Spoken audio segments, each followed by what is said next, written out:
All right, let's take a look at the trade today. What I was looking at coming into the trade. So right here we have the this is the 10 a.m. candle close on ES, and as you can see here, okay, we are in a downtrend overall, and we have found resistance at these levels. As you can see here, that we just peaked the 1 hour candle, the top of the candle above the prior weekly low. And realistically, if you were looking for a turnaround trade on this, you would want to see the prior daily's high get hit. Um, I'll show you here how the day went. So this is New York market open, and as you can see here, look at these candles play out. It was quite choppy. There's a lot of wicks going on here, and the trade I ended up taking was here. So that was the kind of the 1 hour candle close here, and as you can see, if I go on to the 15-minute here, what I was really looking at was, let me open this up, was we had this 15-minute fair value gap. I said, okay, I'm going to wait to see how price responds to this. We did leave some liquidity behind, even all the way down here. We haven't been seeing a whole lot of follow through of recent. So I was open to taking shorts if we did see strong displacement to the downside. So it was on this candle here is when shorts started to interest me. And that was about here. So the trade I ended up taking was, I put my stop above this fair value gap, above this formation candle, the wick extreme here, and above this, the top of this 5-minute candle. And like being realistic right here, as you see, this purple line here is the consequent encroachment of the large 4 hour imbalance we left. So technically, this could so easily just be a pullback because we haven't really taken out any higher time frame liquidity. Like we got close. Sure, it could be a lower high, but that's not really the game I play.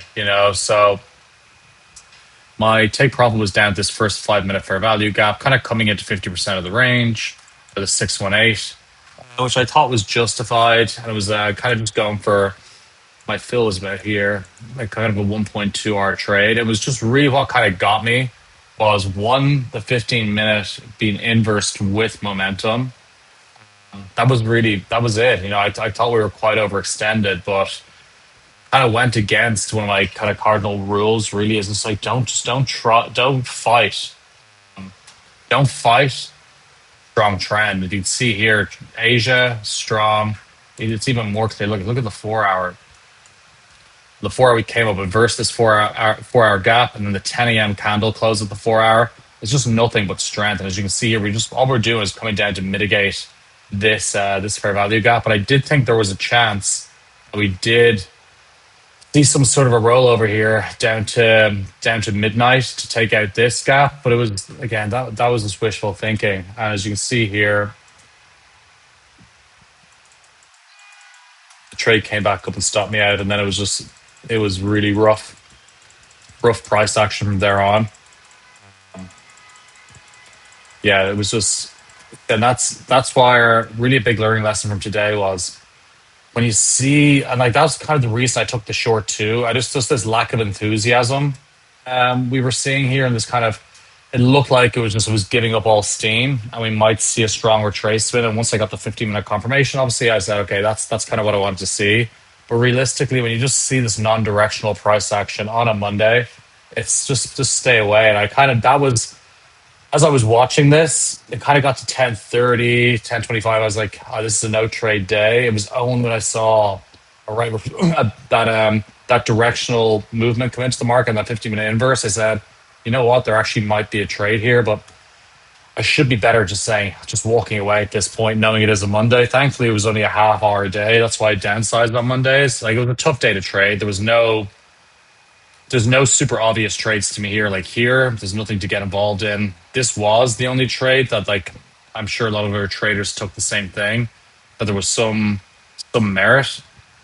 But yeah, overall, kind of it was a B trade. And it was a B performance from me. There's, as I said, the only lessons really from this is just on a Monday when you just see this slow lethargic price action, just stay away. And a big reason as well, actually, how I took this trade is if you actually look, this is SPX, this is our new week opening gap.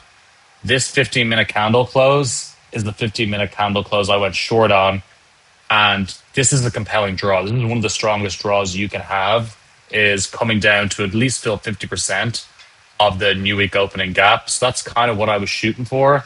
Like the trade has merit. We are in a downtrend. It could very easily be a lower high, but there's better trades to be taken, especially when you're fighting such an aggressive uptrend. And we're printing candles like you saw in the 1 hour and 4 hour.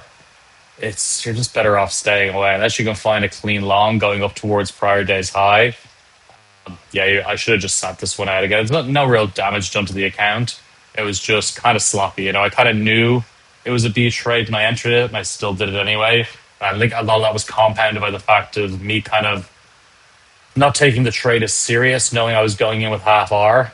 I think if it was a full size day, I think I would have stayed away from clicking the mouse. But there you go. You learn some lessons from every loss.